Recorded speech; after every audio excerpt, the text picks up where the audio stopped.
నమస్తే అండి. నా పేరు వెంకటరెడ్డి, హైదరాబాద్ ఇన్స్టా పోలీస్ డైరెక్టర్ని. అందరికీ సంక్రాంతి శుభాకాంక్షలు. ఎలా చేస్తున్నారు, ఎలా సెలబ్రేట్ చేస్తున్నారు, ఎక్కడ ఉంటున్నారు, ఎలా ఎంజాయ్ చేస్తున్నారు? ఎక్కడున్నా ఎంజాయ్ చేయాలనుకునే వాళ్ళు చేయండి దొరా. దిక్కులు పిక్కటిల్లేటట్టు ఎంజాయ్ చేయండి. ఈ సంక్రాంతి అయిపోయిన తర్వాత నిప్పు కనికలై బయటికి రండి.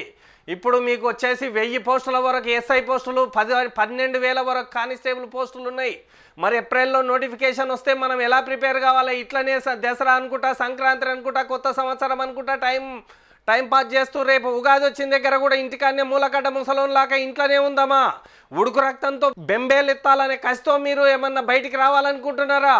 అమ్మ నాన్న వాళ్ళ కష్టాలను చూసుకొని ఎన్ని రోజులు సార్ ఇంటి దగ్గర బర్రెలు ఉన్నాయి, గొర్రెలు ఉన్నాయి, ఇంకా కష్టపడేది ఉంది అంటే ఆ కష్టం మన తల్లిదండ్రులు పడి అక్కడే ఉండిపోయారు. మనం కూడా అక్కడనే కప్పబాయిలుండి ఇదే ప్రపంచం అనుకున్నట్టుగా నువ్వు అదే విలేజ్లో అదే ఉన్న కమతంలో పనిచేస్తూ ఎన్ని రోజులు బతుకుంటావుతోరా?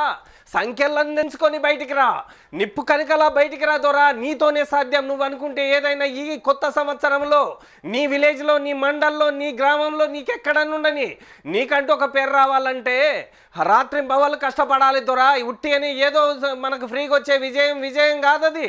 నువ్వు రాత్రి బవళ్ళు ఎప్పుడైతే కష్టపడతావో సబ్జెక్ట్ పరంగా కానీ ఎగ్జామ్స్ పరంగా కానీ నువ్వు 100% సక్సెస్ అవుతావు. ఈ ఎస్ఐ కానిస్టేబుల్ కొట్టలేనోడు ఇంకో కాంపిటేటివ్ ఫీల్డ్లో ఎలా కొట్టగలడు? గ్రూప్స్ తీసుకోండి, హైటు, ఏజు, పొడువు అన్నీ ఉంటాయి. ఇందులో అన్నీ ఫిల్టర్ అయి ఉంటాయి దొరా. నీకంటూ కొద్దిగా ఫిజికల్ కానీ, కొద్దిగా మ్యాథ్స్ కానీ, కొద్దిగా జిఎస్ కానీ, కొద్దిగా ఇంగ్లీష్ కానీ వచ్చి ఉంటే నిన్ను కొట్టేటోడు ఇంకొకటి ఉండడు దొరా. ఎస్ఐ కానిస్టేబుల్ నా దృష్టిలో ఉడతల మట్టే వాడితో కూడా కొట్టిస్తాను కసి నాలో ఉంది. నీలో ఆ కసి ఉంటే రా. ఇక్కడ మ్యాథ్స్ చూడండి, ఇప్పుడు 5 మంది, చాలామంది అంటారు దొరా మ్యాథ్స్ అని. ఈరోజు మ్యాథ్స్ 5 మంది ఫ్యాకల్టీతో ఉంది. నీ కళ్ళతో చూసుకొని చెవులతో విన్న తర్వాత 100 మందిలో ఫీడ్బ్యాక్ తీసుకొని నచ్చినాక జైన్గా దొరా నేను నీకు హామీ ఇవ్వగలను. ఇది కాకపోతే ఇంటికాడికి పోయి బర్రెల కడవైన బతకే స్వభావం అన్నది ఈ యొక్క స్టూడెంట్ యువత ఒక లైఫ్ పోతే అది నాకు కరెక్ట్ కాదు దొరా. నాకు అది జీర్ణించుకోదు.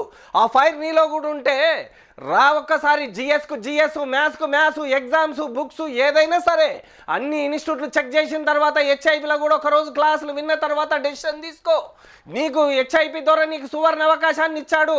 ఈరోజు ఎంతో ఉన్న ఫీజును సగం ఫీజు కట్టుకొని మీరు జైన్ గానికి అవకాశం ఇచ్చిన కొత్త సంవత్సరం సంక్రాంతి శుభాకాంక్షలతో నువ్వు ఆ దాన్ని వాడుకోద్దురా.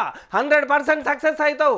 ఏ విలేజ్లో ఉన్నా ఎక్కడున్నా నీకంటూ ఒక గుర్తింపు రావాలంటే ఒక 6 నెలల నుంచి 8 నెలలు నువ్వు కష్టపడితే నీ జీవితం మీ తల్లిదండ్రుల కళ్ళల్లో ఆనందాన్ని చూడుదోరా. ఎలా ఉంటుందో నీకు తెలుస్తుంది. నీ పక్కనున్న వాడు ఇలా తినొచ్చు, తాగొచ్చు, ఏదన్నా చేయొచ్చు. కానీ రేపు జాబ్ వచ్చినాక వాడు నీకు ఇచ్చే గుర్తింపు, నీ మండల్లో నీకు ఇచ్చే గుర్తింపు ఎట్లుంటుందో ఊహించుకో. 2 చేతులు కట్టుకొని కాముగా కూర్చుంటే దేవుడా అంటే దేవుడు కాదు దొరా. మనం కష్టపడిన తర్వాత దేవుడు చూస్తాడు. మనం కష్టపడింది దేవుడా అని మొక్కితే రాదది. మనతోనే సాధ్యం. ఏదైనా సరే భూమిని పెకిలించుకొని రాదోరా. కొత్త సంవత్సరంలో సంక్రాంతి కంప్లీట్ చేసుకొని వస్తే భూమిని బద్దలు చేద్దాం దొరా. నీకు నేనున్నాను, నీ వెనుక నీ దొరున్నాడు అనేది క్యాచ్ చేయి. నీ తల్లిదండ్రులు లాంటి దొర నీతో ఉంటాడని ఆశించు. 100% ఈసారి జీవితాన్ని నిన్ను ఏదో దారికి చేర్చిన దగ్గర నేను వదిలిపెట్టను దొరా. Thank you.